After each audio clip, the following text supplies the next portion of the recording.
Good morning, everybody. We have been talking a lot in the last 2 days about the goal of zero carbon economy and what it means. That it means that everything we do needs to be changed fundamentally, production, consumption, and the way we move. So here we talk about mobility. And the shift in mobility towards a sustainable system. And that includes a fundamental transformation of road transport and the car industry. We have also talked a lot about the importance of phasing out coal in energy generation, because coal makes up 18% of greenhouse gas emissions.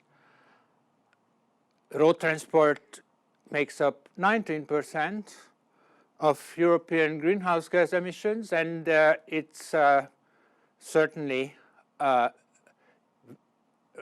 one of the key elements of decarbonization to bring this down. And whereas the coal industry in Europe altogether employs 350,000 jobs, the broad car industry employs 14 million. So we have a different magnitude of a problem. And as Herbert Diess, the CEO of Volkswagen, was saying, the storm is about to start. The automobile industry of the classical car manufacturer is over.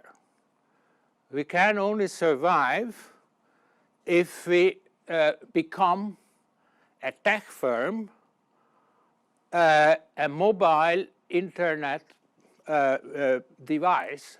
The car will become a mobile internet device, and we will become a mobility service provider that is also producing cars. And Volkswagen said the last platform for combustion engine will be developed in 2026. So this shows the magnitude of change. Also, Luca de Meo, CEO of Renault, has launched a Renaulution, so revolution of the car industry, with the ambition to become leader in electromobility. And also talking about high-tech ecosystem. So all this means that we are looking ahead for tremendous changes. And all jobs, even if jobs will remain, so the car industry will be not phased out. Yeah? So there will still be car industry and there will be mobility, also individual mobility. But all jobs will change, and it is also likely that the overall employment will be lower than what we have now. So to manage this process needs enormous efforts from all sides. We need a just transition strategy for the car industry itself and the roadmap for that. So in this panel, we are going to talk about all these things, the challenge, what does it mean, and how we deal with that. So first, we will have a European overview, and Tommaso Pardi, who is director of Cerprisa, International Network for the Automobile, and also a senior researcher at CNRS Paris, will take the floor. So Tommaso, the word is yours for 10, maximum 12 minutes. Okay, thank you very much, Vela. Good morning, everybody. So I will share my screen and share with you PowerPoint. How do I do that? Was it just a second before the sharing? And I don't see that anymore. lower side, lower end of the screen. At the end of the screen, yeah, just a second. Downside there. Yes, I have it, sorry, okay. I managed to eat some of them in 12 minutes. So I hope you can see my screen now. And here is my PowerPoint. So I will start by asking a question, which is why the green transition in the transport sector is so tricky, is so challenging, and is going to be the most challenging transition amongst the whole economic sector in Europe. And the answer is in front of you, because as you can see, during the last 30 years, the transport sector was expected to reduce CO2 emission by 40%, just to keep track of the 95% CO2 reduction set by the European Union for 2050. And the transport sector has gone exactly in the opposite direction and has increased, not decreased, increased by 40% its CO2 emission. So that means that the transition that is ahead of us is a very brutal, rapid one, that we have lost 30 years and we have to catch up. And that is going to be extremely challenging. Now, the good news of 2020, and there have been very few good news last years, is that European Union has become the main global producer of electric vehicles and the main global market ahead of China. And you see that the market share has increased dramatically from 3% to 11% for electric vehicle, equally shared between plug-in hybrid electric vehicles and battery electric vehicles. Now, I think it's important to stress why this has happened, because one thing would be if this was driven by the new technologies, the consumer preference, but that was not exactly the case, even if, of course, these elements have played a role here. We have 11% market share of electric vehicles simply because the industry did not have a choice. After the Dieselgate, they couldn't make the 95 CO2 grams per kilometer target set by the European regulation for 2020 and 2021 without this 11% electric market share. That was just enough, what they needed to make it. Otherwise, they would have paid penalties that, according to what we knew about 2019, would have amounted to billions of euros for the whole industries. So this is driven by state regulation, by EU regulation and state subsidized. It's not yet a market-driven phenomenon. Now, is 11% going to be enough for the years to come? Of course not. Not for the environment, not for the European automotive industry. The regulation has applied last year only to 95% of the sales. This year is going to be applied to 100% of the sales, meaning that the 5% of the most polluting car, which were not count last year, will be count this year. Also, the super credits, the multiplied electric vehicles in this calculation will be gone in 2 years' time. Also, the new homologation test introduced in 2017 will be fully applied in the following years. So that means that automatically, mechanically, we will see this market share going up to 20, 30, 40% in the following years. And there is no way out of that because the industry must do that in order to just be compliant with the regulation. So why the industry was forced to do that? Why they didn't want to do that before? Why they were not willing to go into this transformation up to when they didn't have the choice? Now, there are two debates that have been going on in Europe during the last 5 years. One debate is, well, finally, the electric cars is not as green as people say. So why should we go to the electric cars when we have alternatives? And to make a very long debate extremely short, I would say that the electric car is not as green as is usually thought, but is much greener than conventional combustion cars. Just to give you an example, that gives you an idea of what are the factors that are at play here. It depends on the size of the battery, where the electric powertrain is produced and where it's used. So if you take a Tesla S, with a huge car with a 500 kilograms battery, manufactured in China, it will come with a 15 tons of CO2 depth, and it will take 140,000 kilometers of usage in China before it's paid off and it gets actually greener than a conventional car. But if you get a Renault Zoe, which is a much reasonable car, manufactured in France or used in France, the tons that is just 2 tons and will take just about 20,000 kilometers to pay off. So this already shows you that the electric car is not the panacea for the environment. It's just a step forward.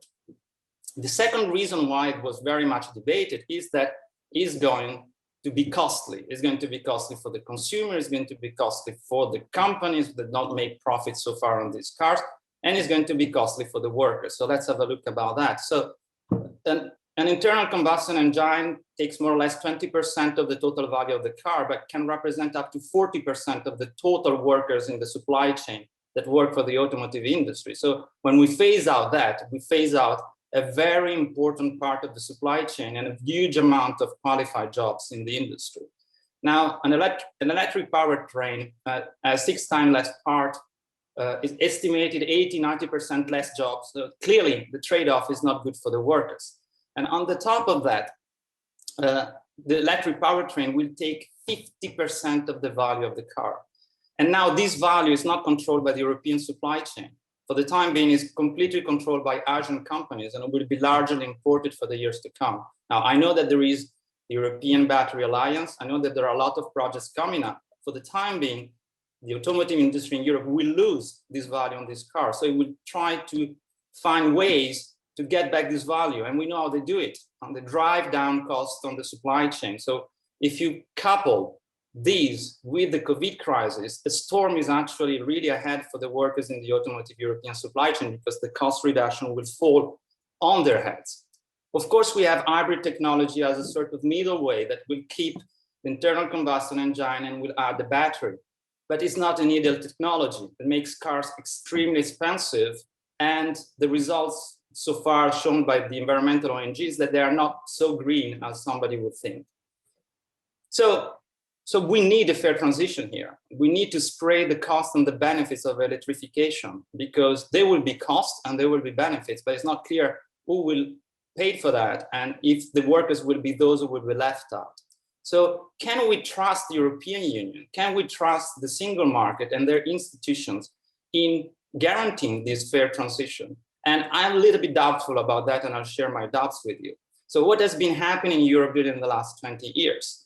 Well, with the integration of new member states, which are emerging countries, we have seen the structuring of a huge new capacity. 5 million more cars are produced in these countries today. And there are 2 reasons why car makers and suppliers go to emerging countries. Either they go to seek for markets, this is what our companies do in China, in India, in Brazil, in Russia. They produce there for the domestic markets in order to capture values.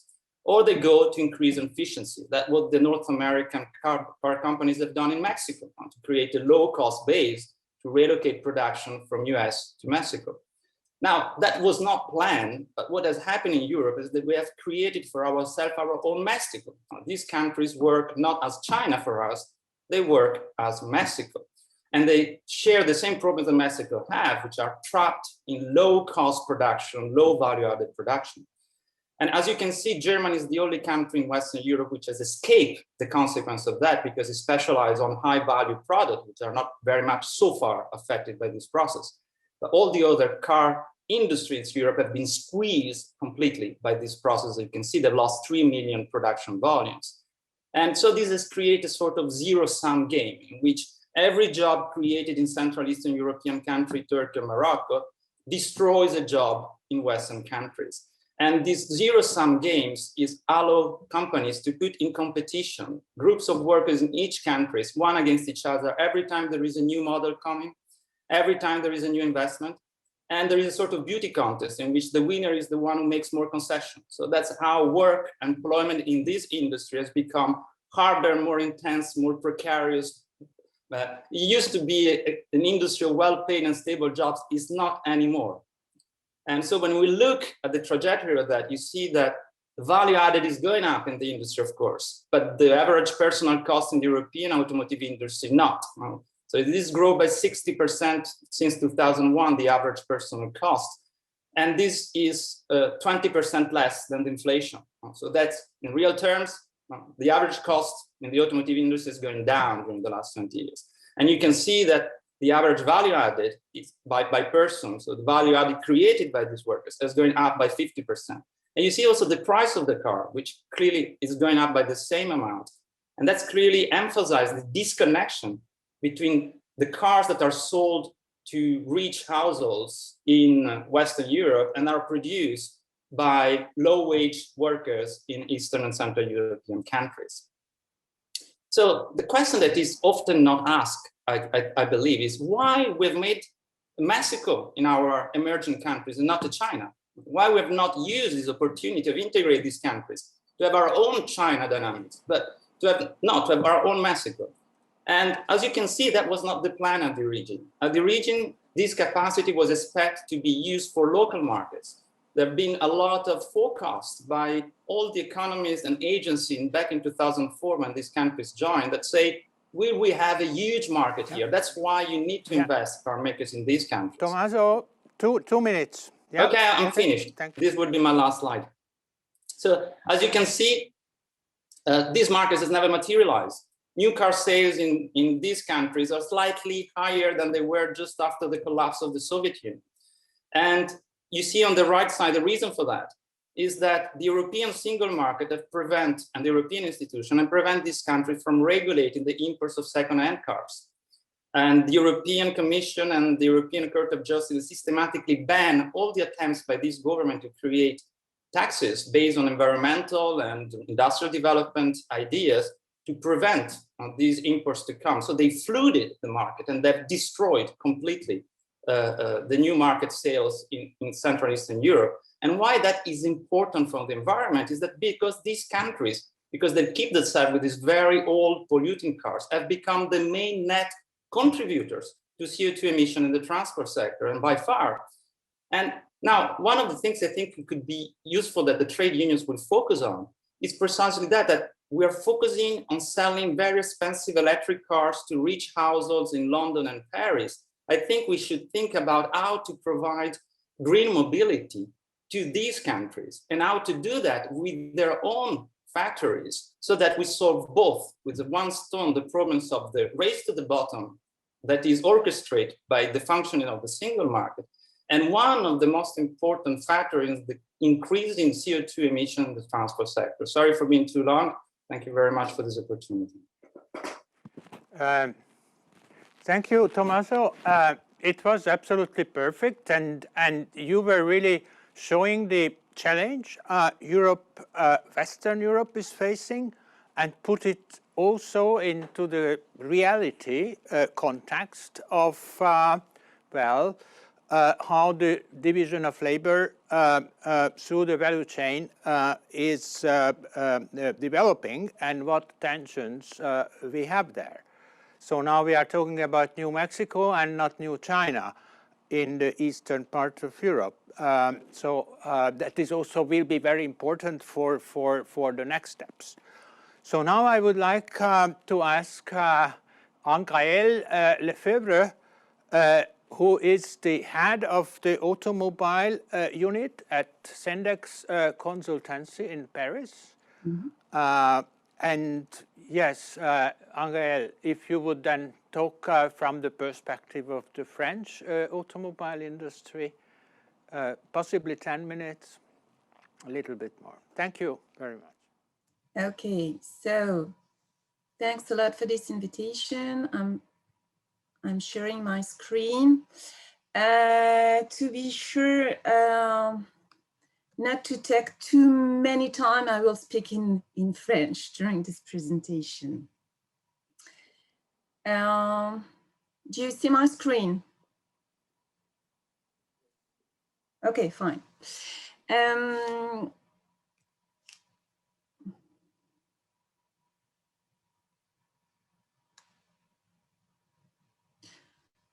I need to, okay.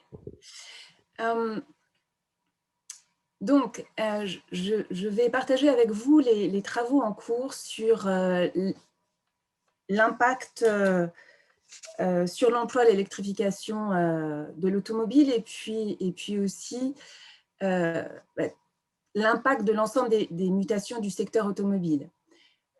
D'abord, je vous précise d'où je parle. Sendex, c'est un cabinet qui travaille exclusivement pour les comités d'entreprise, à la fois en France et en Europe.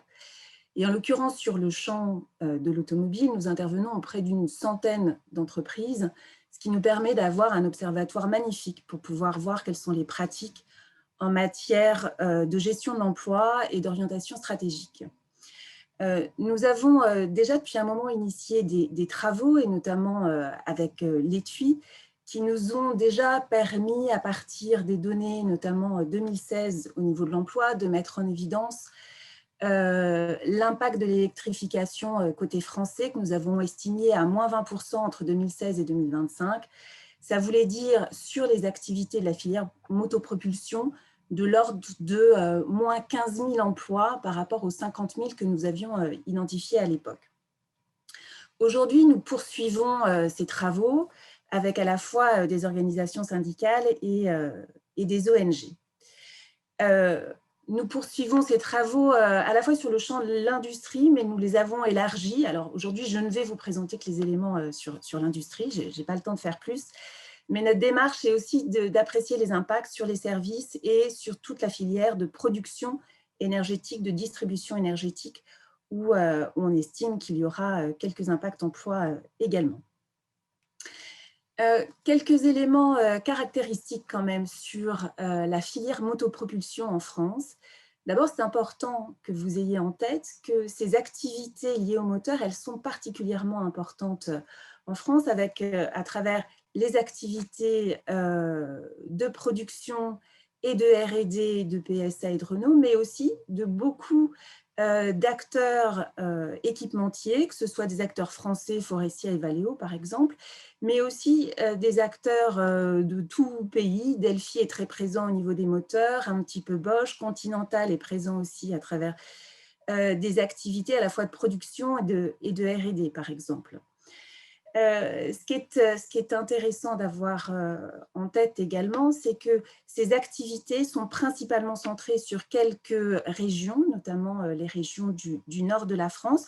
Alors, c'est valable pour l'industrie automobile en général, mais côté filière motopropulsion, c'est vraiment dans les régions de l'Est et du Nord que sont localisés beaucoup des emplois, notamment constructeurs, mais pas que. Et puis, il y a quelques activités autour de Lyon, qui est la deuxième ville française ou troisième ville française, avec des activités plus orientées R&D ou véhicules industriels sur ces dimensions-là.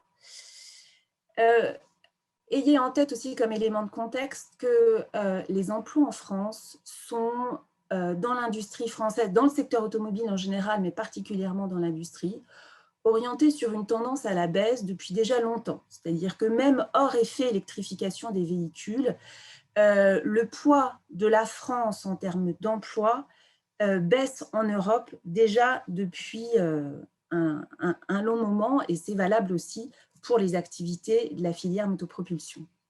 Alors maintenant, si on se projette dans l'avenir, qu'est-ce qu'on voit comme tendance liée à l'emploi pour ces activités de la filière motopropulsion ? D'après la base de données que nous avons constituée, donc qui regroupe à peu près 70 000 emplois, à la fois des permanents et des intérimaires, on a globalement une tendance à la baisse pour au moins 60% des usines, des sites de notre base de données. 12 affichent plutôt une stabilité des perspectives, et on a un peu moins de 30% qui affichent des opportunités de croissance. En gros, on a une vingtaine de sites dans notre base, et ça représente à peu près 11 000 emplois qui affichent ces opportunités de croissance. Et généralement, c'est lié à des perspectives de diversification d'activités sur des activités un peu plus électrifiées ou autres. Mais c'est toujours parce que l'entreprise bouge, pivote et envisage de développer d'autres activités qu'elle affiche des perspectives de croissance. Celles qui restent sur leur point d'équilibre historique, en fait, n'ont pas ces perspectives. Autre travail que nous réalisons pour pouvoir établir des prospectives. Alors, je vais pas vous présenter les résultats de l'ensemble de ces travaux de prospective, mais un petit bout, c'est que nous réalisons des indices emploi pour l'ensemble des activités qui nous semblent structurantes pour la filière motopropulsion en France. Donc là, je vous en livre quelques exemples. Par exemple, les indices emploi qui sont liés à l'assemblage de moteurs, à la fonderie au service automobile ou à la batterie. Si par exemple je me focalise sur l'assemblage des moteurs, quand on analyse en fait, le besoin en emploi qui est associé aujourd'hui aux nouvelles lignes d'assemblage moteur donc moteurs électriques qui sont en train d'être mises en place, que ce soit sur Cléon ou sur Trémery dans les usines respectivement de Renault et PSA. Ce que l'on voit, c'est que pour l'équivalent de 100 personnes qui travaillent sur le diesel, on a besoin plus que de 39 personnes pour un véhicule électrique. Et donc, on voit par ailleurs dans notre indice emploi sur la fonderie qu'on est sur une tendance aussi qui est équivalente par rapport à ce type d'activité. Si on regarde la dimension service, là, par rapport aux prospectives et aux évolutions de contenu en emploi que l'on a pu analyser, on est là aussi sur moins de besoins en réparation, moins de besoins en entretien dans le cadre des véhicules électriques. Alors, ça n'aura pas nécessairement une incidence tout de suite dans les activités de service parce qu'on a un parc qui est encore fortement équipé de thermique, mais n'empêche qu'on voit ces évolutions-là. Et en fait, notre travail à venir, c'est d'associer ces indices emploi à des projections en termes de volume et de mix associés à quel contenu en véhicule électrique, hybride ou thermique à terme pour pouvoir apprécier les impacts emploi. Je vous livre là une vision des scénarios que nous avons commencé à élaborer par rapport à la création d'emplois potentiels en France dans la perspective de l'arrivée de batteries. Cela met en évidence un potentiel de développement d'emplois en matière de batterie. Donc, on est sur des horizons longs, hein, sur un horizon 2050, qui serait entre 7 000 emplois et 15 000 emplois qui pourraient potentiellement arriver si les investissements sont là pour pouvoir alimenter l'ensemble des véhicules électriques qui seraient produits, vendus en France. On a fait ces hypothèses, les hypothèses les plus optimistes étant que 15 000 emplois, c'est si l'ensemble des véhicules qui sont produits en France sont 2 minutes. 2 minutes, it will be okay. Pour terminer, je voulais insister sur le fait que, effectivement, derrière l'électrification, il y a des besoins moindres en emploi, sauf si on arrive à capter des emplois qui sont liés à la chaîne, à la filière batterie. Et quand bien même on arriverait à intégrer ces emplois liés à la filière batterie, il sera difficile de pouvoir, cela permettra d'amortir le choc, mais il sera difficile de pouvoir éviter cette tendance à la baisse. Ce qu'il importe aussi d'avoir en tête, c'est que à côté de cette baisse des emplois qui est liée à l'électrification, il y a beaucoup d'autres éléments qui jouent dans l'équation emploi. Et il y a notamment les stratégies de make or buy, qu'est-ce que je fais en interne, qu'est-ce que je fais faire par d'autres, qui peuvent jouer. Et de fait, en France, on a un acteur comme PSA qui est en train de nouer un certain nombre de partenariats avec d'autres acteurs, à la fois sur les activités moteurs conventionnels et aussi sur les activités moteurs classiques. Et on pense que derrière, il va se détacher de l'ensemble de cette filière motopropulsion. On peut avoir aussi donc des stratégies de spécialisation, diversification.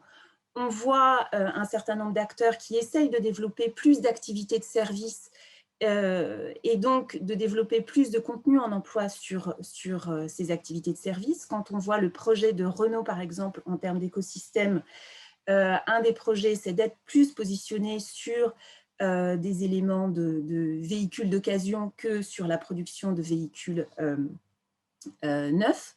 Et puis après, il y a toutes les stratégies de localisation avec des acteurs présents en France qui délocalisent encore très, très fortement au-delà du sujet de l'électrification, et puis la digitalisation, qui est un levier pour pouvoir à la fois ancrer des activités dans les pays du nord de l'Europe, mais avec un contenu complètement différent en termes de compétences et des besoins en emploi qui sont relativement moindres. Donc attention, l'électrification est souvent utilisée comme l'argument pour dire la baisse des emplois est là, mais il y a d'autres stratégies qui poussent cette baisse des emplois des pays d'Europe et notamment en France.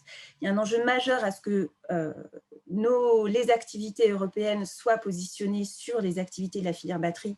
Et à ce titre, il y a une grande responsabilité effectivement du déploiement de l'Alliance européenne des batteries et des enjeux majeurs au nouveau règlement sur les batteries qui est en train d'être discuté actuellement. Et soyons clairs, concernant les emplois, il est important de soutenir la mobilité des salariés au sein de la filière sur des activités nouvelles et de soutenir aussi la reconversion des salariés sur d'autres activités parce que la filière automobile ne sera pas pourvoyeuse d'activités autant qu'avant. Et tout dernier point, on pense qu'il y a un vrai enjeu à pousser des projets autour de l'économie circulaire pour mieux ancrer des sites industriels sur des activités qui vont à la fois être bénéfiques d'un point de vue économique, industriel, social et environnemental. Ça nous semble être un levier pour beaucoup de projets industriels actuellement. Merci.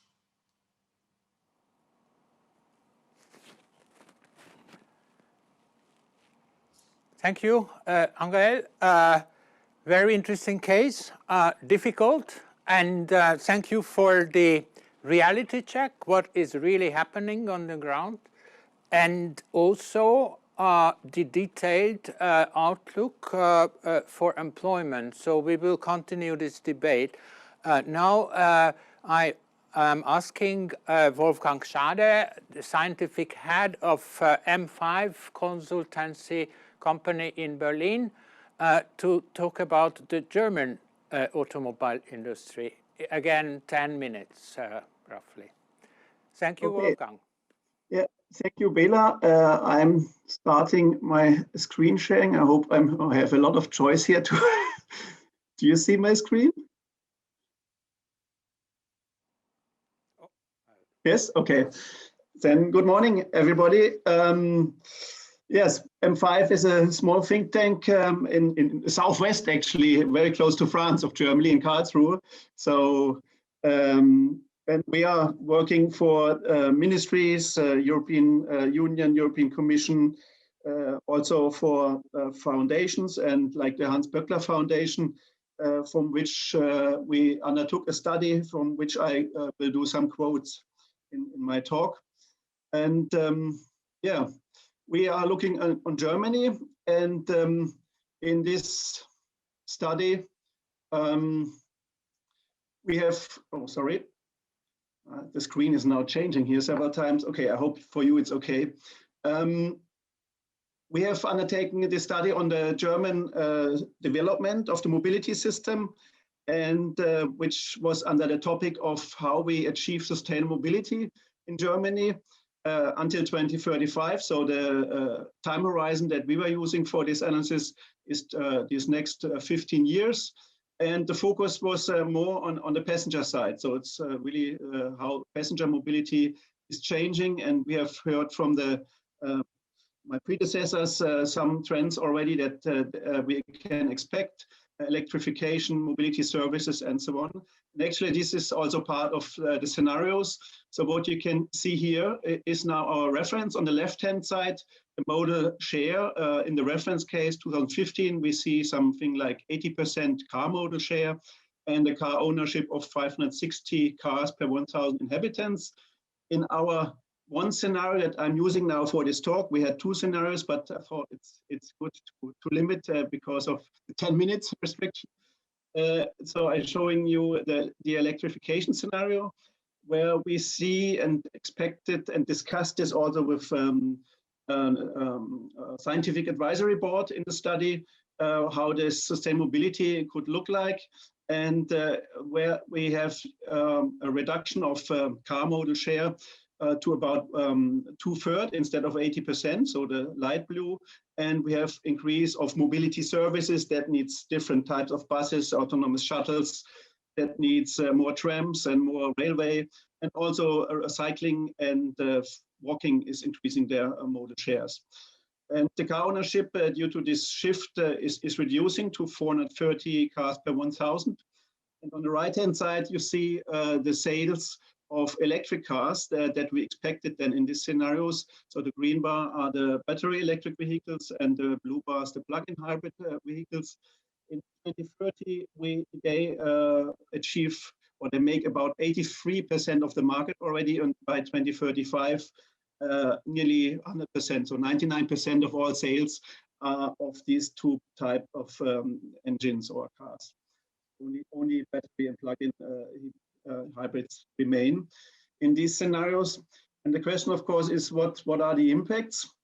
And we have underpinned these scenarios also with an investment program, because I mean, it was not only looking at the car industry, but this was an important element. We looked, of course, also into the investments needed to drive the demand of trains and rails and buses. So there were investments considered in new bus stations, new train lines, and also into the enhancement of the grid. Yeah, if you want to have these high shares of electric vehicles on the road, you need to supply them. So there are in the lower area of this figure, the numbers that we estimated for grid: 30 billion grid investments, 35 billion investments in charging stations, and not to forget what is important also for the employment in these the sectors that were already mentioned on the top of the screen of this figure, the investments in chips, yeah, in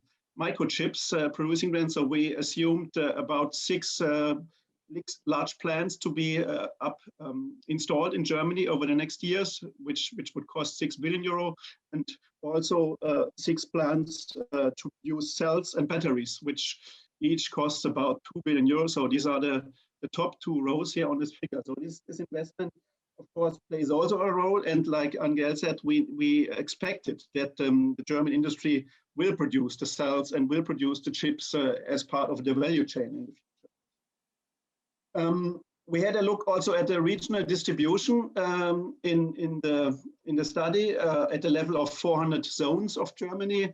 We produced a lot of maps. This is just a selection, one map, which shows the employment change of the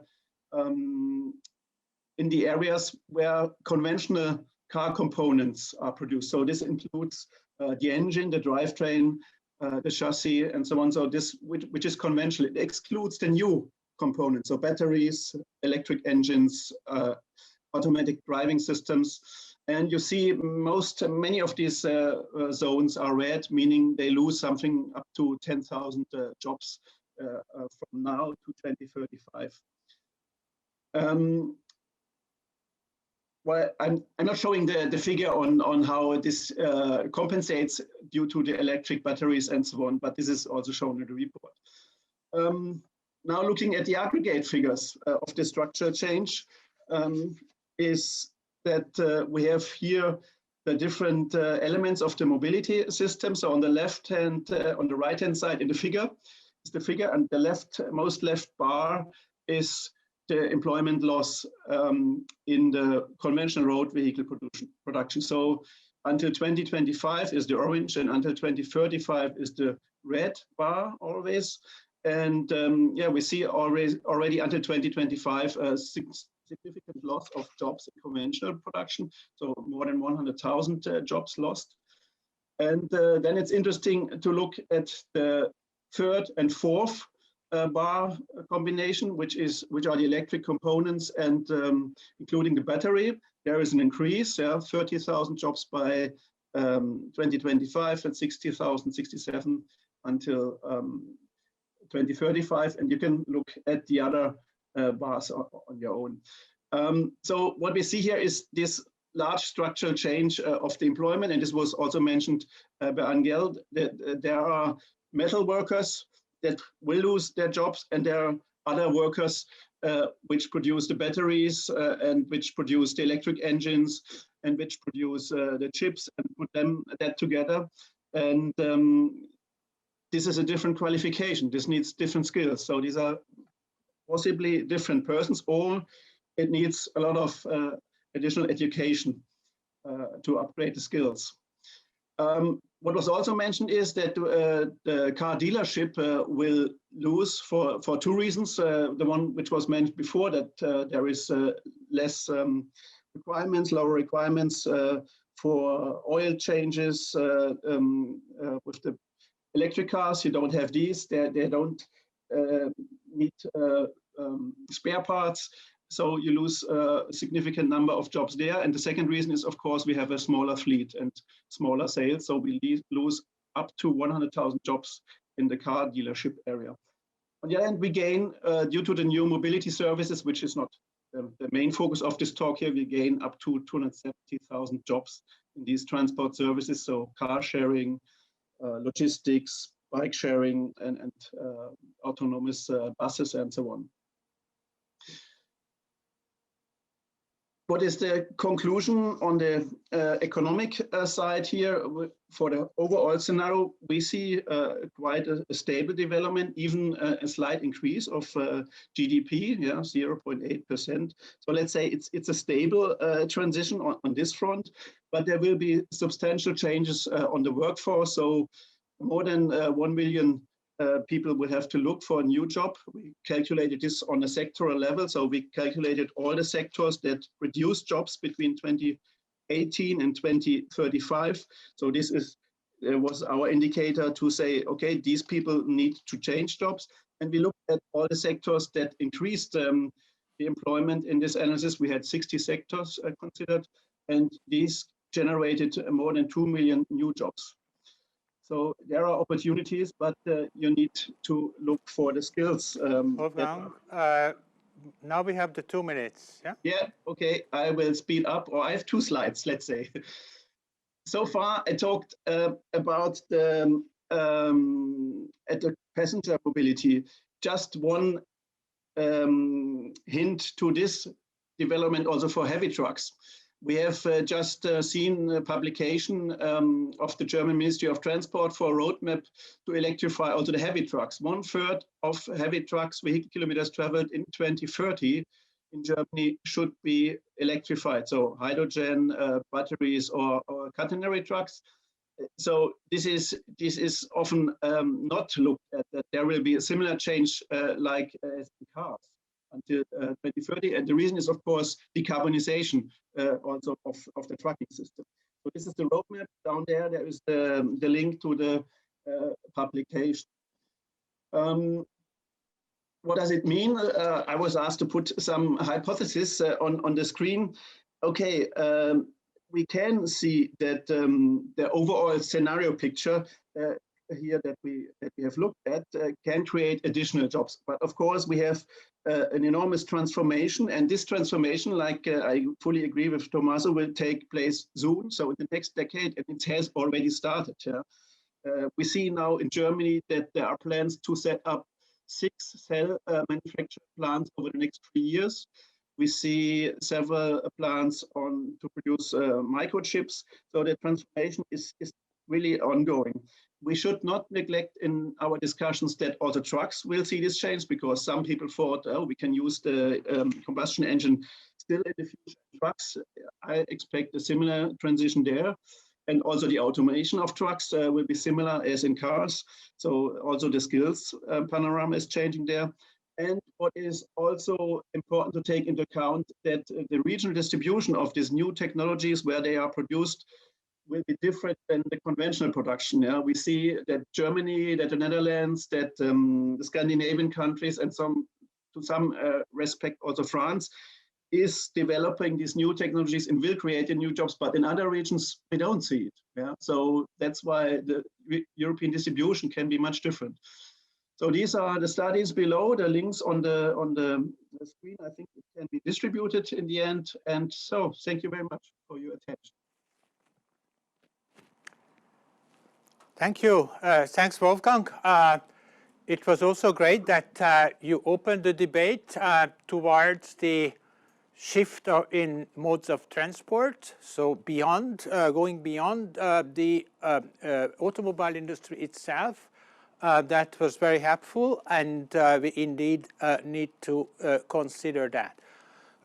So I just turn now to reflections from trade union perspective. We will have two contributors. One, Benjamin Denis, Senior Policy Advisor at Industry O. And then after, Livia Spera, sitting here in the studio, General Secretary of European Transport Workers' Unions. So first, Benjamin, please, possibly 8 minutes if you can, then 8, yeah, up to 10. We are still quite well in time. Yeah, good morning to all of you. Thank you, Bella. Thank you for the good panel. Thank you for good presentations, quite inspiring. As Industrial Europe, as many of you know, we notably represent the workers from the automotive industry and supply chains. So those who manufacture the cars and the main components, but we also represent workers of suppliers of basic material which is used in the automotive industry. And the changes described by the different speakers will obviously impact and are already impacting the workers that we represent. To give maybe some ideas, to give a better idea of the current context, I can just mention a few figures. Since the outbreak of the pandemic almost 1 year ago, we have recorded through our own monitoring system roughly a little bit less than 150,000 job losses in the automotive industry. So EU 27 plus the UK. We all heard about them. It's Nissan, it's Renault, it's Daimler, it's Volvo, etc., and so on and so forth. It's also key suppliers such as Continental, Mahle, Schaeffler, ZF, Bosch, Valeos, and so on and so forth. And the figure I just mentioned is conservative because we do not take into account what's happening in the smaller SMEs, the smaller companies that are also a reality in the supply side of the automotive industry. It doesn't take into account neither the impact on the basic industries upstream the value chain. As you know, the automotive industry is an important market for sectors and industries such as basic metal and steel or chemicals, for instance. So what we are seeing now is a tremendous acceleration of the deep and structural transformation, mainly driven by decarbonization and digital agenda. Obviously, the crisis has dramatically accelerated the pace of that transformation.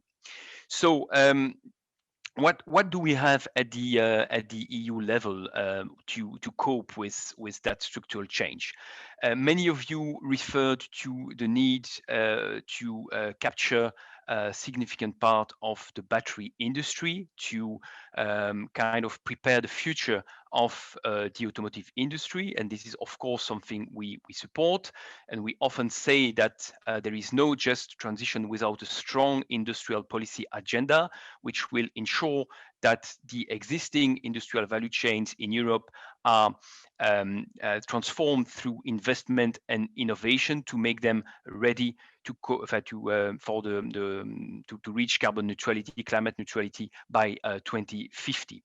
We all know that there are a series of policy discussions happening at the EU level in the context of the Green Deal, CO2 standards for cars, extension of the ETS. We could also mention the possible next Euro 7 emission standard regulation. we could also mention the Battery Alliance, the Hydrogen Alliance. Industrial Europe is actively involved in those initiatives that we see as crucial. Something I was maybe missing in the presentations was a broader technological perspective. Electrification seems to be the preferred option of many OEMs and key suppliers, and the same guarding the market. But there are also other technologies that are looming. Hydrogen for longer and heavy transport. This is a crucial technology to decarbonize some parts of the transport industry as well. We all know that the discussion is still open on whether we need a complete phase out of the internal combustion engines or not, and if yes, when. We also know that there is also a discussion on the possible shift from a tank-to-wheel approach to a well-to-wheel approach, and that some stakeholders still consider the use of new kind of fuels. All those options remain open at the EU level. Even though it's absolutely clear that electrification is at this stage the main road to decarbonize road transport. Things that we are missing at the EU level for the moment is transport is dramatically lacking in the scope of the Just Transition initiatives. We have the Just Transition Fund, we have the Just Transition mechanism, even though theoretically the scope is open to all fossil fuel intensive sectors. It seems that the transport sector is not at the core of what the Just Transition Fund and the Just Transition mechanism should do. Those mechanisms, those initiatives focus on the coal industry, the coal regions mainly, and fair enough. I mean, there is also a series of challenges to be dealt with there. But given everything what has been said by the previous speakers, the changes that are currently at stake, the number of jobs that are at stake, as Bella said in his introduction, we are not exactly with the same magnitude of change. We have less than 500,000 direct and indirect jobs in the coal industry. We have more than roughly 14 million workers in the automotive related supply chains in Europe. So it's not really the same scale, but transport is missing in those initiatives, and the resources, the amounts that are available. And of course, we know that Just Transition Fund is too small, too little. We just have 17.5 billion euros to cope with the transformation in the coal regions. If we add to that the impact of the decarbonization of the automotive industry and the transport related value chains, the impact will be much bigger. So we need additional resources. We need also to have a clearer mapping of the possible impact. I really liked the map presented by Wolfgang with the regional granularity in Germany. We know that there is a discussion on the net employment benefit or loses, which is important at macroeconomic level. But what we are missing is what does that mean in the specific regions, the specific industrial ecosystems which highly rely on technologies that will not exist anymore in conventional cars. We need that granularity to know exactly where the challenges are located. There is also, as many of you mentioned, a skills dimension in that debate, the skills profiles related to the new technologies, the digital high-tech technologies, the battery technologies is not exactly the same, to say the least, that the skills profiles needed to manufacture the conventional cars and their main equipments. And so we also need there to have a clearer map of the differences between those different job profiles and how to bridge the skills gap between the old and the new car industry. There are also a series of initiatives existing at the EU level, mainly the DRIVES projects and the ALBAT project. Industrial is involved in those elements. And just to mention two quick last points before leaving the floor to Liva. There are also two issues that I think should be brought to the debate if we have to fully capture the social dimension of the decarbonization of the car industry. There is a debate to have on the fiscal revenues, the fiscal losses due to the electrification of the car industry. And there is also a debate to have on the fleet renewal. I mean, having the good statistics on sales of electric vehicles is something, of course, interesting, important. But we also have to look at what that means for the roads currently on the European, the number of cars on the European roads. And we know that according to the most recent statistics, zero and low emission vehicles still only represent much less than 1% of the cars that are currently on the European roads. So this is an aspect to be taken into account. And of course, there is a huge difference according to the countries to be considered. We have an average age of 6.5 years for the cars in Luxembourg, but the same statistics goes to more than 16 years for the average age of the cars in a series of member states such as Romania. So we have here again an east-west division which must be taken into account in the measures to accompany the renewal of the fleet, and we really have to pay attention to the possible distributional impact of the main policy instruments that are actually considered by the European Commission. The extension of the ETS or a possible reform of the Energy Taxation Directive could have really dramatic impact on those regions, and especially on low-income households. So for those aspects as well, we need to pay attention to the social dimension and to the distributional issue. We will not reach the decarbonization objective if policies are done at the expense of workers' rights, at the expense of inequalities. Thank you, Bella. Thank you. Thank you, Benjamin. So it was important, first of all, to point out that the automobile industry and the broader transport sector doesn't really have enough attention for the just transition mechanism and the European policies. And also that you mentioned the distributional effects and social effects of changing the car fleet. Now I turn to Livia Spera, General Secretary for the European Transport Workers Union.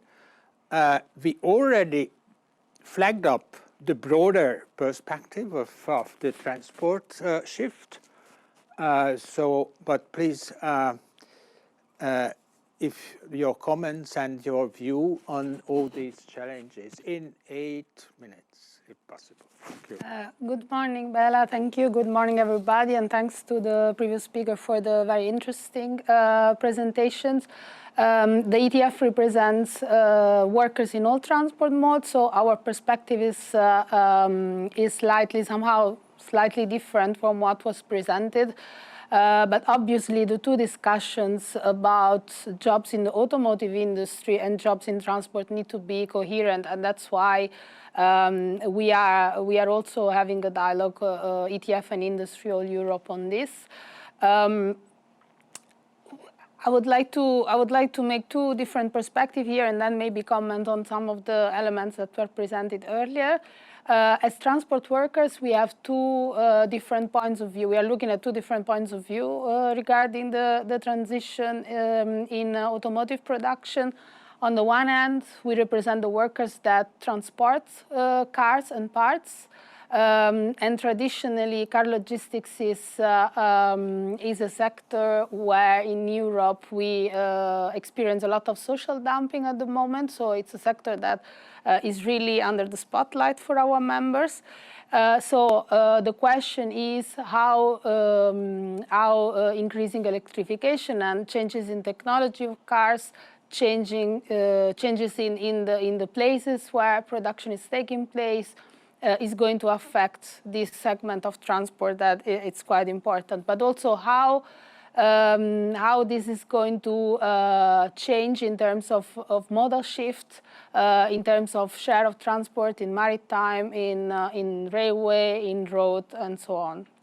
So that's the first element on which we do not have yet answers, but on which we are trying to reflect and to look how it will appear in the future.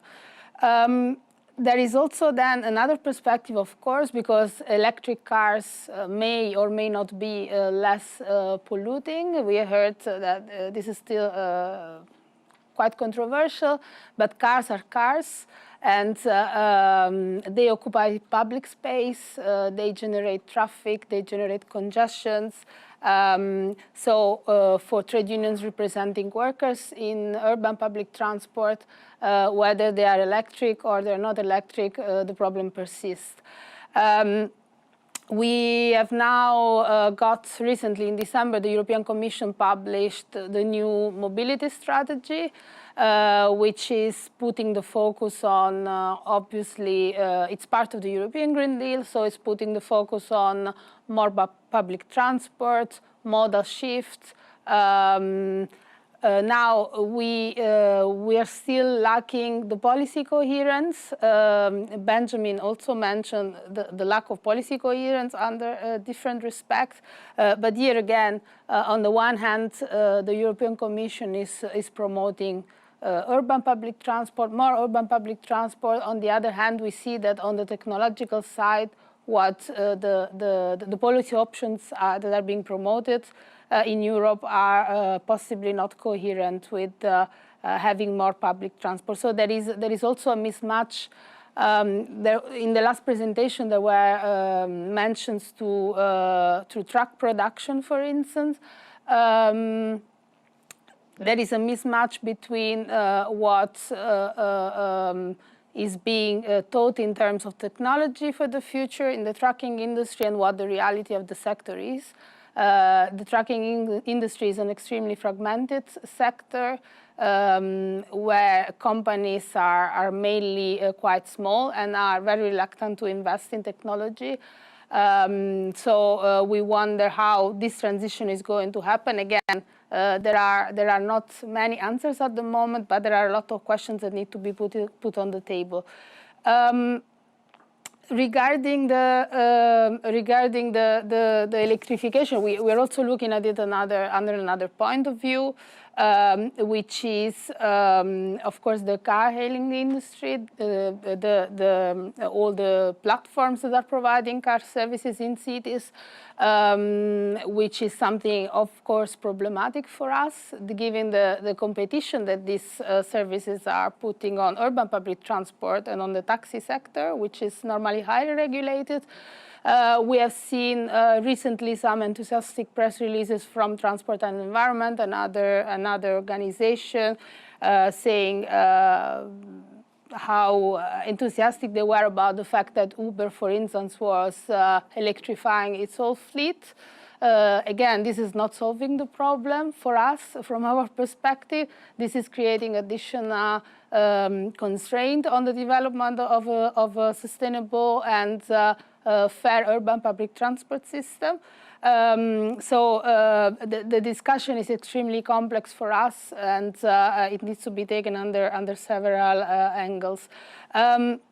There was also, in the last presentation, it was very interesting to look at the scenarios, of course, and at the number of jobs that in the transport sector as a whole we are expected to get. But probably this, I didn't see the possible effects of the COVID crisis, because what we are seeing now also is, on the one hand, people traveling less because of a lack of trust, in a way, in public transport. Is public transport safe to take? So we are looking at it, thinking, are people getting back to their cars after all the efforts to put them out of their cars? This is something to be considered. Another thing that needs to be considered in the number of jobs that will be created in transport and therefore also in vehicle manufacturing is how mobility is going to evolve. Will we assist to the end of commuting? So will there be less people traveling by car, by train, by bus to go to work every day structurally? Are we assisting to the end of business trips as well? What is the impact on mobility? So I think that these are all elements that need to be taken into account in a discussion about the future of the car industry, but in general of vehicle manufacturing and transport in Europe.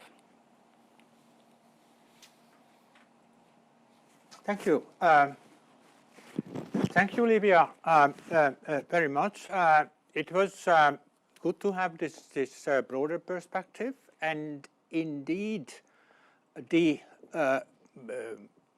flagging up also the policy incoherence that even if the Commission launched the mobility package with the aim of having a comprehensive kind of policy tool with a series of measures and flagship initiatives and so on, but still, indeed, we have a policy incoherence. And also, as an important element to mention, the COVID crisis, the pandemic we are in the middle of, and that possibly is having, or does it have, a longer-term effect on mobility, is important to think about. So we already had a couple of interesting questions. I would myself address one or two questions to all the panelists. The one would be, first, as Benjamin mentioned, whether the transition to electrical cars, so electrification, is it inevitable?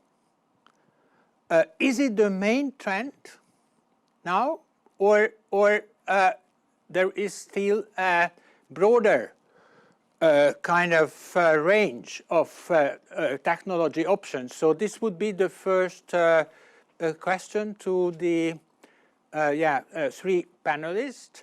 And probably linked to that, I would also ask if you could prioritize what do you see the major threat or challenge to employment, electrification,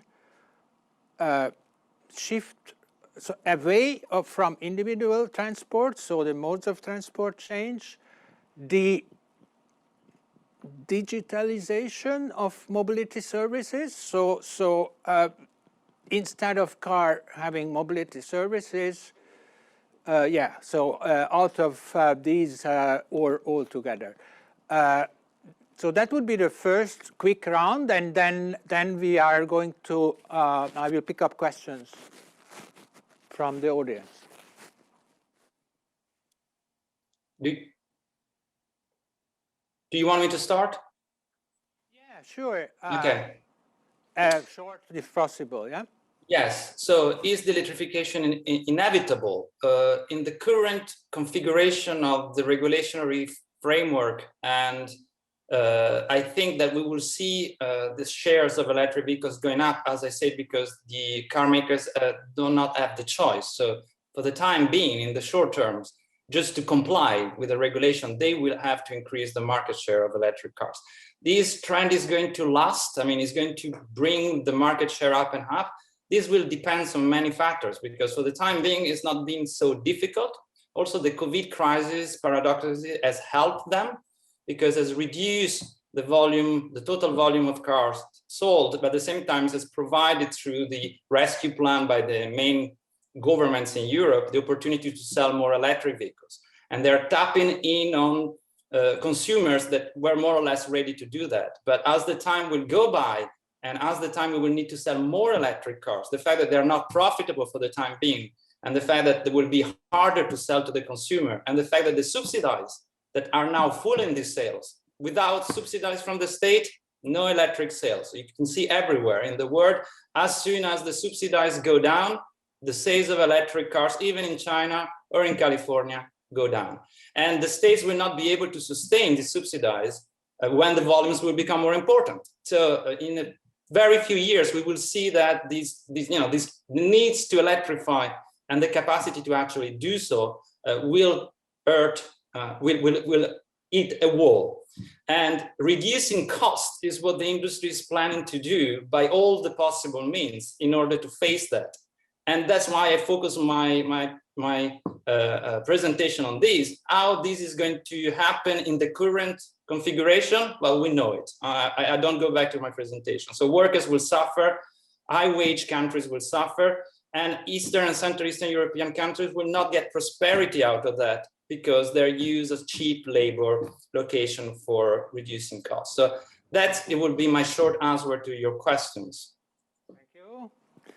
So, Angel, if you have something to add? Yes. Well, globally, I completely agree with Tommaso. I think that for sure it's inevitable. The electrification is a political choice at the European level, but not only. And so they will all have to go in electrification. After that, I think also that the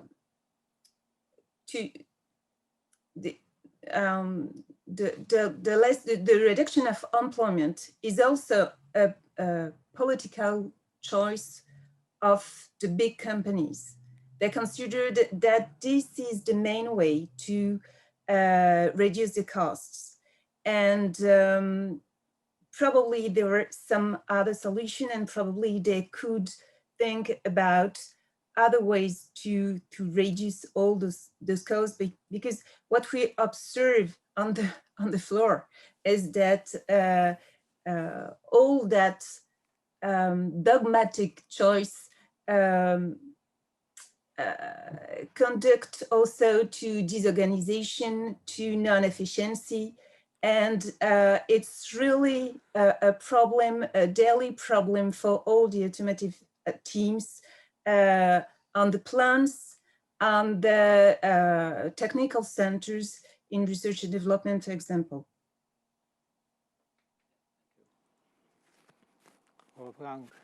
Okay, thank you. So first of all, the question was if we consider COVID. No, the study that I've shown was pre-COVID, so it doesn't include any COVID impacts, and that's really something which needs to be discussed still.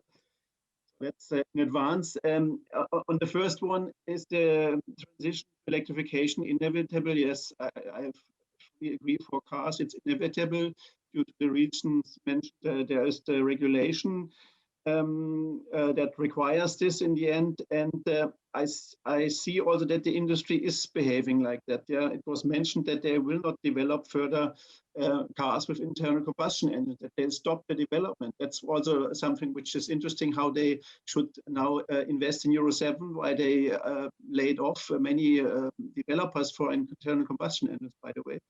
And what we see in Germany, we are developing together with stakeholders in the ministries scenarios, and looking also at the production capacity and at, I would say, most or in all relevant sectors. And we end now at 1 million registrations in 2025, which will be consistent with the requirements of the regulation and with the production plans. So 1 million sales out of 3 million in Germany in 2025. So that's the way the industry goes. And the scenarios that I have shown with 80% electrification in 2030, it seems also that they can become true, yeah, in the sales in Germany. It is different. We're also looking at the distribution in Europe on how the regulation is affecting the sales of electric cars in different member states. Yeah? So there will be front runners like Germany and France, Nordic countries, where we will see these high shares of electric cars. And of course, there will be member states where it's much lower, maybe 20, 25. And overall, we expect that the regulation will be achieved. So there's a different speed of the transition in different member states. But the industry is, I would say, really at full speed on this, what I can observe. And you said, you asked for the major threat to employment. I think electrification is not the major threat, and neither mobility services. Both have pros and cons, or both sides. They make that some jobs get lost, but they create also new jobs. Yeah. But the digitalization is the one which, in my opinion, is causing most of the jobs, because it's increasing the productivity. So the manufacturing plants will become much more productive, meaning less workers, and also it reduces employment in the usage. So looking at autonomous trucks, when they enter the market, maybe after 2030, we see some scenarios that trucking jobs reduced by 3/3, 70% less trucking jobs because of all the automated trucks in the future. So my bet would be on digitalization being the biggest problem. Yeah, thank you. Was an important point. So we had also a couple of questions from the audience. One I saw on the okay, now there is another one. So first I go back to the first question that was on, because many of the speakers were emphasizing the importance of the battery, also the share of value of the battery in the electric car. So we had a question on the latest battery proposal of the European Commission that seemed to have the ambition of setting European standards on the battery in terms of recycling, but also introducing a carbon footprint criterion. So first of all, is it a good way? Well, it is certainly something good to have, sustainable batteries. As an industry policy tool, it can help Europe to build up its own. But what do you think, would this have regional effects in Europe? We were talking about the regional effects, but I would put a hypothetical question adding to the questions from the audience, that new battery megafactories in Poland probably wouldn't qualify for the carbon footprint criteria. So what would that mean for Europe? But what do you expect from this proposal? That was one question, and then there was another I add on, well, we talked about employment change, a lot of employment change and restructuring. What about job quality in this perspective? So is there a shift between, well, when we have a shift from one job to another one, how does it affect job quality in the automobile industry? And yeah, so if all of you have short reflection on that, we only have we'll start 12 minutes to end up, and so we'll start with the issues of regulation. I think that regulating batteries and creating the conditions for developing a European supply chain for the battery is crucial. I do not really know in details how this will play out. I think this is still a new field of research for us. I'm not an expert of chemistry. I'm not an expert of I've becoming, because I need to, as somebody studying the automotive industry, and we all need to.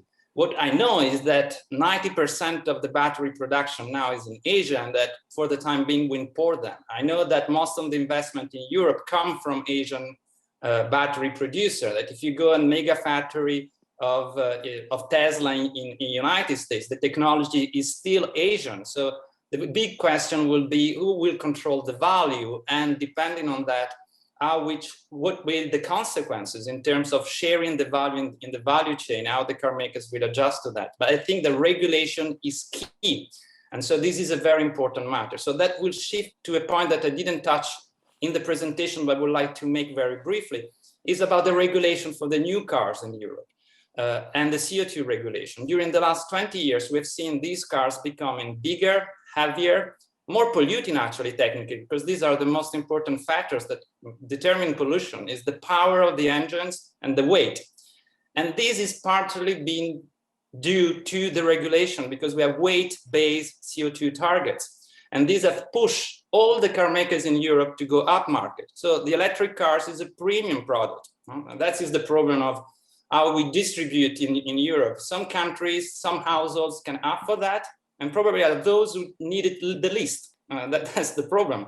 There are those people who could also afford different type of green mobilities without having to buy an electric car. And the households really need to go green because they cannot live without a car. And the countries really need to do that because the most polluting, they are excluded, because the regulatory movement is to have expensive cars with top technologies, autonomous and whatever. And in China, in December, the most sold EV cars was a 4,000 euros car. And 30,000 models of the Wuling compact car was sold. Now, this type of vehicle in the current regulatory framework in Europe is impossible to be produced and to be sold in Europe. So there is no possibility in the regulatory construction of the single market to provide cheap, low-cost green mobility for the households who need it and for the countries who need it. So I think this is another regulatory issue that should be brought to the table. We should stop the up market trend in Europe. I know that German premium brands have been very successful and export a lot of cars to China. This is good, but we need to create a space for other types of cars and other types of means of transport that could provide new, cheap, green mobility to the average households. The yellow jackets in France reacted to increasing taxes on fuel, and to the population of Central, Eastern, and Southern Europe, who for the time being are completely excluded from the new products. And hoping that in 10, 15 years, second-hand cars, electric second-hand cars will solve these problems, I think is not a solution. Thank you very much. I can add few elements and the discussion around battery and job quality. On battery, for sure, if we want to be current with the Green Deal, the carbon footprint needs to be taken account in the new regulation around battery. And we need to find a way to be sure that this regulation authorizes us to have more jobs in Europe, because for now we are not completely sure that it will be the case. In fact, Asian gigafactory or recycling activities are much more efficient than the European ones. They are better than us. So I don't know if we have to capt their technology as they did with us 10 or 20 years ago. But this is a real point. And well, we need to be sure that this new regulation will have some social content. And the carbon footprint is a way for that, but asking for more integration between battery recycling and production of vehicle will be also a solution for that. The question of the job quality, for sure. In fact, we are working on this aspect because for now there are a lot of job transition. For example, there are a lot of people in technical center who are working on prototype, physical prototype, and now there are less and less prototype and much more calculation, simulation through virtualization tools. And those are clearly the people who are making the prototypes are not able to make the simulation because you need some electronic skills and other kind of skill to be able to do that. The point is that we need to go in this way. No choice if we want to be sure to be able to continue to construct and to build cars, vehicles in Europe. But the company have to anticipate the different way to propose a new solution for all this kind of people. And we consider that it's really important to valorize the ability of people and to valorize this ability to do a job in automotive or out of the automotive sector. And this has to be an investment. And I think that regions, states have to instate companies to do that. So I saw a question around the what is the investment in skills and in new trainings? Yes, it's a point. And we observe that there is some more investment, but we consider that it's clearly not enough. So European Commission, states, and companies have to work all together, and for sure trade unions have to push more hardly in this side to be sure that we will have the mean for this job quality. Thank you. Now, I don't know, Wolfgang, if you want to add. We are running out of time, so if you had 2 minutes, because I would like to give still the floor to Benjamin at the end for 2 minutes, and for Livia 2 minutes as kind of closing. But first, Wolfgang, if you try to make it short. Yeah. I think it's important that we have this regulation on the green battery, and of course, at the moment, it's not in favor of production plants in Poland and Hungary.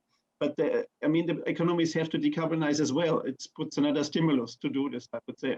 And there should be, of course, help via the Just Transition Funds, for instance, also to Poland on this front. On the very important mention of Tommaso to the weight issue, I think also the regulation should be changed. One alternative is to put a maximum weight also, because we see this weight increase, which is against circular economy and greening targets and so on of the vehicles. We need something that stops this weight increase. Yeah? And to change this regulation, I think is an important element. And on the export of cars to China, I'm not so sure. We have to take even the other way around more into account. Germany is exporting maybe 100,000 cars to China because they all manufacture the cars. Daimler, Audi, Volkswagen, they manufacture in China already. And what is going on actually now is that they re-import the electric cars from China. BMW is doing that. Yeah? One of the 2 or 3 models, electric models that they sell now, is coming from China. It's not produced in Germany, not in Europe, but in China. So that's important also. Wow, yeah. So, Benjamin, if you have still reflections, and Livia maybe, please go ahead. Yeah, two quick comments. The first one on quality of jobs. This is, of course, one of the major challenges for us, trade unions representing workers in the related industries. I put some links in the chat or in the Q&A to refer to some information circulated by ASEA about the cost of retraining workers. Of course, the Just Transition Fund and the EU structural funds have a crucial role to play. I will not enter into too much detail at this stage. But there is another dimension which is quite important, is to avoid the kind of Uberization of the workforce that we have seen in other sectors. We have in the automotive sector, even everything is far from perfect, as Tommaso rightly said. We have a good coverage in terms of collective agreements. We have, compared to other sectors, relatively good working conditions and employment conditions. Now we see that the sector will be might become even more fragmented than it used to be. We see new actors coming on the market, new companies, a shift in terms of value added, as many of you said, and so it's absolutely crucial to ensure to avoid an uberization of the workforce in the sector. And we have internally, as trade unions, a huge challenge ahead of us, notably in terms of building trade union power in the new or emerging or looming parts of the industry. I just wanted also to react to what you said, Bella, about Poland and the battery production. I think that we all agree that we need to pay attention to the life cycle assessment and to the carbon footprint of that industry. We have to avoid at any cost to shift the emissions along the value chain. It's absolutely crucial, and we need to have strong sustainability standards. But let's be frank. Okay, we might argue about the pace of the carbon, the coal phase down or phase out in Poland. But if you look at the CO2 intensity of the electricity production in EU, and if you compare it with China, I mean, there is no much. In China, you have CO2 intensity beyond 600 grams of CO2 per kilowatt hour. In the EU, it's nowadays just below 300 grams of CO2 per kilowatt hour. So if you consider the EU as a whole, even today, the production of batteries, which will be much greener in terms of CO2 intensity, at least than what's happening today in China. So if we want to compare the EU and China, okay, but let's do that with the right metrics. And I'm not sure that focusing on Poland only will really help. And I agree with Wolfgang, we can also consider that with the right policy framework, batteries could also be seen as an interesting incentive to attract battery industries in Poland. Thank you, Benjamin. So we are almost, the time is up, but just for Livia, reflections, possibly short. Just a final remark. I think that also, having listened to the conversation, there is a big need for synergies among the two sides of transport, on production and on transport services itself, between trade unions, but also for trade unions together to promote policy coherence and synergies between technological requirements, the need to evade environmental challenges, but also the need to look at the reality of what both freight and passenger transports are at the moment in Europe. Thank you very much, and thank you thank you to all the panelists for the inspiring contributions and the good debate. This is an issue that will stay with us for a long time. We are just launching a project at the TUI together with the European Climate Foundation exactly on this issue. So this is going on further, and thank you very much. And now we are entering the break.